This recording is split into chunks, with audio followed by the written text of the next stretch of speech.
Welcome! In front of me I have Samsung Galaxy Fit 2 and I'm gonna show you how to hard reset this device. Let's start by waking up the screen on our device. To do it, simply tap on the screen, like this. Then swipe downwards from the top of the screen to open the quick panel. Here, swipe right on the screen to go to the last page.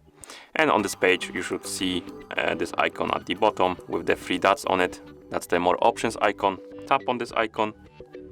You should enter this menu. In this menu, tap on the icon at the bottom, the reset icon. Then tap the check mark to confirm and start the resetting process. So let's tap on it. Now let's wait.